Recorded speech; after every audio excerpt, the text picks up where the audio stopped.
Assalamualaikum warahmatullahi wabarakatuh. Halo Permisa, kembali lagi bersama saya Gita. Kali ini Gita sudah bersama Ibu Dr. Enggar Utari MSI. Ibu boleh disapa dulu dong teman-teman pemirsanya. Assalamualaikum warahmatullahi wabarakatuh. Pemirsa dimanapun saja berada, ada di Provinsi Banten, saya Enggar Utari, yang kebetulan saat ini ada diberi tugas tambahan, yaitu di LPPN, Lembaga Penelitian dan Pengabdian kepada Masyarakat, memegang amanah sebagai koordinator pusat lingkungan dan mitigasi bencana. Oke, sebelumnya kita mau ngucapin selamat dulu atas teraihnya Gender Champions Provinsi Banten dari unsur akademisi. Kita mau kenal lebih dekat lagi nih dengan Ibu Enggar gitu ya. Ibu home base-nya dari mana, Bu? Hari-hari Ibu ada di LPPN ya, tapi hobisnya ada di program studi pendidikan biologi FKIP Untirta. Ya. Oke, baik. Berarti dari FKIP ya, Bu ya. Siap, nah, kemarin kan baru pergantian rektor tuh, Bu ya, mengenai visi dan misi dari rektor tersebut gitu. Untuk harapan Ibu sendiri ke depannya bagaimana pun tuh, Bu, ngelihat dari visi misi rektor tersebut? Tentu saja kita sebagai sivitas akademika menyambut baik visi rektor Untirta yang sekarang, yaitu terwujudnya Kids and Green University menuju PTN yang berbadan hukum, yang unggul, berkarakter, dan berdaya saing global pada tahun 2030. Ya. Jadi tentu saja ini menjadi warna baru, semangat baru bagi kita semua sebagai sivitas akademika, terutama saya sendiri yang ada di FKIP, ya, dosen FKIP, bahwa implementasi dari visi rektor ini benar-benar harus kita dukung bersama, harus kita dukung bersama secara optimal tentu saja. Iya. Seperti itu, Mbak. Berarti untuk karakter jawara tersebut itu harus tetap berjalan dengan seiringnya visi dari rektor ya, Bu ya? Jadi kan tadi visinya adalah healthy, integrated, dan smart and green. Iya. Ya kan?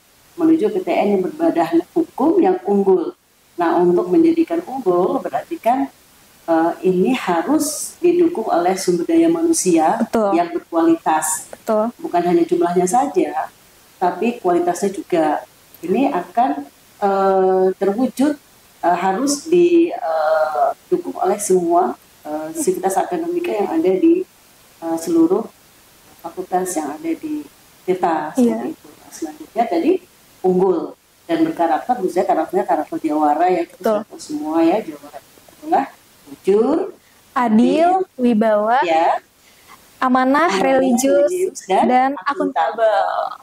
Nah, untuk menuju apa? Berdaya saing global di tahun 2030. Artinya ini step-stepnya ke depannya ini cukup cukup panjang, dan sampai sekalipun 2030 itu 7 tahun ke depan ya. Tapi sebentar lagi 2030 itu ya. Dari visi itu sebenarnya sudah nampak jangka pendeknya apa, jangka menengah apa, jangka panjangnya seperti itu.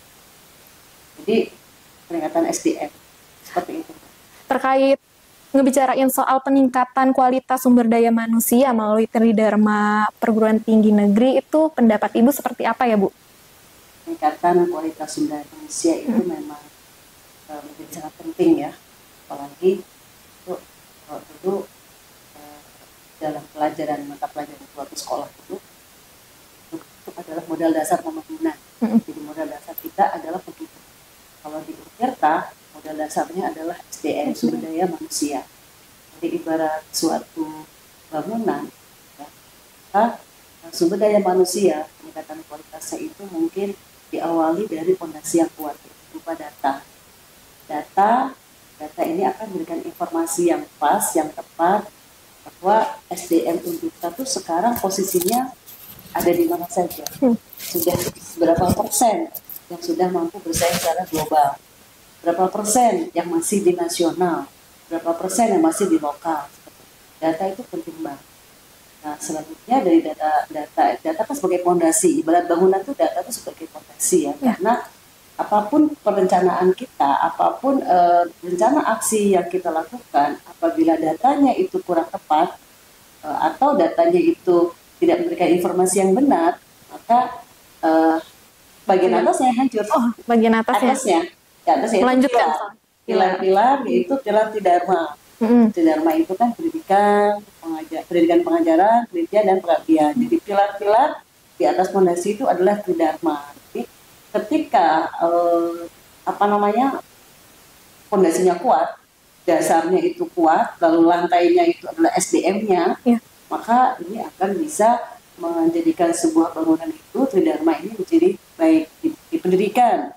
Mungkin nanti ke depannya di tahun 2030 banyak nih dosen-dosen yang sudah S3 bahkan mungkin sudah sampai guru besar seperti itu ya. Lalu bagian itu pendidikan. Lalu pengajarannya mungkin kita sudah tidak lagi mengajar secara konvensional, tapi sudah menggunakan isu-isu yang terbaru kayak output based education, berbasis output seperti itu ya. Nah, soalnya di penelitian mungkin kita sudah punya daya SDM tersebut harus memiliki daya saing yang tinggi untuk bisa melakukan penelitian mulai dari tingkat lokal, nasional sampai global seperti itu. Nah, ini dukungannya adalah dukungan dari mana awalnya, dari data di awal. Artinya pengabdian seperti itu. Selanjutnya barulah akan tercapai rumah yang bagus, yaitu visi misi sampai 2030 itu. Saya optimis itu akan tercapai jika semua sivitas akademik yang mensupport tentang visi tersebut. Terkait sumber daya manusia nih Bu, pasti butuh dana dan anggaran gitu ya Bu ya. Untuk transparansi tata kelola anggaran dengan dari bottom up melalui bawah ya Bu, itu menurut pendapat Ibu seperti apa? Ya, ini pertanyaan yang menarik ya kalau masalah anggaran, masalah biaya. Karena memang tidak bisa kita mau meningkatkan pendidikan kita kalau anggarannya kurang seperti itu. Jadi dalam perspektif saya bahwa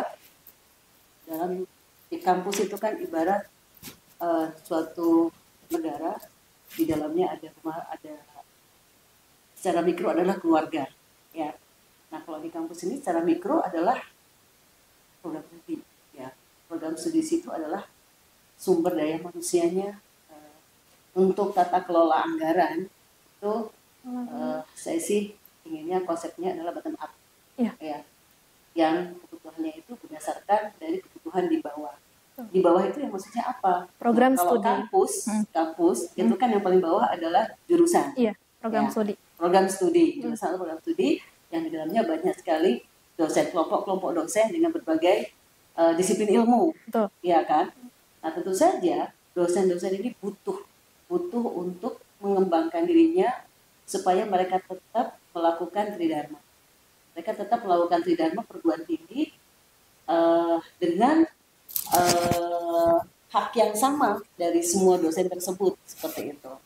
Artinya bukan lagi bahwa ada dosen yang tidak pernah melakukan penelitian sama sekali, ya, atau tidak ada dosen yang tidak pernah melakukan pengabdian sama sekali seperti itu.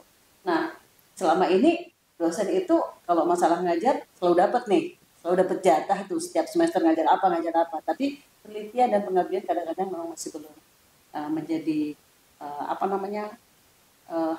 belum mendapatkan hak yang sama menurut saya semua dosen. Ya, jadi memang ini hal yang sangat penting, dan artinya karena sumber daya itu ada di jurusan dan itu butuh anggaran yang banyak, tata kelola anggaran itu memang harus didasarkan pada kebutuhan jurusan. Itu berapa jumlah dosen dan berapa jumlah anggaran yang mau dikeluarkan. Nah, bicarain soal anggaran juga nih ya Bu. Ini kan berkaitan dengan infrastruktur ya Bu ya. Nah, itu bagaimana juga tuh Bu pendapat Ibu? Jadi tentu saja karena tuntutan visi Rektor 2023 sampai 2027 ini cukup tinggi untuk menjadikan Audita unggul, berkarakter dan berdaya saing global. Berdaya saing global ini kan membutuhkan dukungan infrastruktur yang tidak sedikit ya untuk dosen ya. Nah, oleh karena itu harapannya adalah kedepannya tidak ada lagi kesenjangan. Betul. Kesenjangan Terkait terkait infrastruktur. infrastruktur, bahwa setiap dosen itu selayaknya paling tidak memiliki tempat untuk Menunjang. kegiatan Kapan? tridharma perguruan tinggi itu. Betul. Pada saat dia penelitian, dia ada laboratoriumnya lengkap. Pada saat dosen itu melakukan bimbingan skripsi atau menulis atau membuat penelitian, ada ruangannya juga seperti itu. Kemudian tidak kesenjangan. Jadi terkait visi dari Untirta secara unggul, berkarakter, dan berdaya saing global nih ya Bu ya. Isu global apa sih Bu yang berkaitan dengan Untirta menurut pendapat Ibu? Ya, Mbak Gita pernah dengar nggak SDGs? Apa itu Bu? SDGs itu adalah Sustainable Development Goals. Itu ada 17 tujuan pembangunan yang berkelanjutan. Itu udah kesepakatan internasional. Jadi kalau Untirta, visi yang sekarang itu memang berdaya saing global di 2030, mau tidak mau sebagai ekosistem dunia kita harus merujuk juga pada payung hukum internasional, yaitu 17 goals. Itu ada yang kelima ya. Ada banyak ya, ada 17 ya. Itu ada 17 yang antara lain di situ ada masalah perekonomian, masalah perubahan iklim, masalah kebencanaan, masalah responsif gender, lalu masalah energi terbarukan. Itu ada di 17 goals. Nah, itu banyak banget. Gitu. Ngebicarain soal isu global juga nih Bu, yang tadi udah dijelaskan oleh Ibu, ada terkait gender juga ya Bu ya. Ini udah yang pernah diraih sama Ibu, Gender Champions Provinsi Banten dari unsur akademisi gitu ya Bu. Perguruan tinggi negeri itu terkait respon Ibu seperti apa gitu? Apa korelasinya dengan perguruan tinggi gitu? Oke, pasti ada korelasinya. Karena Untirta itu adalah bagian dari ekosistem dunia, dan kita harus merujuk pada payung hukum internasional atau SDGs itu. Itu ada yang nomor 5, secara umum garis besarnya berkaitan dengan pembangunan itu harus memperhatikan persamaan hak dan kewajiban antara laki-laki dan perempuan, atau yang namanya responsif gender, seperti itu. Nah, jadi gender itu bukan laki-laki, bukan perempuan, bukan ya, tapi gender itu adalah lebih kepada hasil konstruksi sosial budaya yang menganggap bahwa antara perempuan dan laki-laki itu memang harusnya memiliki persamaan hak dan kewajibannya sama untuk berpartisipasi dalam pembangunan. Nah, jadi ini kaitannya seperti apa dengan dunia kampus. Nah, tadi kan Ibu sampaikan bahwa gender itu bukan laki-laki dan perempuan, tapi bagaimana supaya laki-laki dan perempuan itu memiliki peran yang sama. Berarti ada juga hal-hal yang memang harus kita perhatikan dari bahwa kebutuhan laki-laki dan kebutuhan perempuan itu berbeda. Nah, bagaimana cara melihatnya? Jadi di awal itu sudah sampaikan, fondasi kita adalah data. Ya, fondasi yang kuat itu adalah data. Data itu sebagai sumber informasi yang sangat penting harus kita gunakan. Jadi terkait dengan pembangunan responsif gender, dari kementerian juga itu sudah menjadikan itu sebagai salah satu payung hukum pelaksanaan tata kelola di kampus, seperti misalnya ada undang-undang TPKS yang baru keluar kemarin tahun 2021 ya. Lalu juga ada juga adanya forum perguruan tinggi yang responsif gender. Jadi ini sebenarnya menindaklanjuti dari kesepakatan dunia, ya, kesepakatan dunia SDGs tadi. Jadi caranya bagaimana? Ya, kita harus melihat bahwa data yang baik tadi dilihat data terpilah gender. Ya, jadi Untirta ini kan kalau ibarat negara itu sedang membangun, ya, kalau sedang membangun itu usia produktifnya itu banyak, dan kita harus memberikan peran kepada baik laki-laki dan perempuan. Yang selama ini memang yang perempuan itu banyak isu-isu yang termarginalkan, tapi mudah-mudahan kalau di kampus tidak ya. Jadi kita harus tahu data terpilah. Misalnya, di sini data dosen-dosen yang perempuan itu berapa, dosen laki berapa, lalu peneliti yang sering mendapatkan Penghargaan. Bukan penghargaan, dana secara Dana. global, nasional, atau lokal, itu yang mana? Apakah yang laki-laki atau perempuan? Kebetulan di tahun 2018 Ibu membuat profil gender yang ada di Untirta, itu memang secara terpilah datanya antara laki-laki dan perempuan itu tidak begitu berbeda jumlahnya, ya, tidak begitu berbeda signifikan. Nah, artinya apa? Ini tentu saja akan berimbas kepada infrastruktur, ya, infrastruktur, bahwa kebutuhan laki-laki dan perempuan itu berbeda. Artinya gini, contoh yang kecil. Dalam pembangunan yang ada di Jakarta, kita misalnya menginfrastruktur tangga. Iya. Tangga itu harus dilihat apakah tangga ini kalau dilewati oleh perempuan tidak berbahaya. Nah, jadi ada tuh susunan tangga itu yang responsif gender, artinya tidak begitu curam, tidak banyak seperti itu ya. Cenderung saya lihat di Sindang Sari sudah responsif gender ya, karena dari tangga ke satu ya, dari anak tangganya itu tidak begitu curam. Kenapa? Karena kalau misalnya tangga itu terlalu curam, itu akan berbahaya bagi sistem reproduksi perempuan. Karena tadi saya sampaikan, dosen-dosen di kita itu banyak dosen-dosen yang muda-muda, mahasiswa juga muda-muda. Ini banyak sekali hal-hal yang harus kita jaga. Ya. Belum terkait infrastruktur. Ya, terkait infrastruktur ya, Mbak. Nah, terus juga berkait juga kayak misalnya keberadaan toilet seperti itu ya.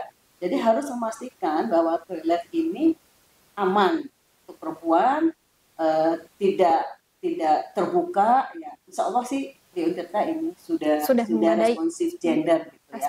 Oleh karena itu catatannya supaya ini bisa juga ada di semua fakultas dan tidak terjadi kesenjangan, itu aja sih intinya. Dan data itu menjadi penting, berapa jumlah laki-laki dan perempuan, karena nanti imbasnya adalah kepada apakah standar pelayanan minimal untuk perempuan ini sudah layak gitu, atau belum.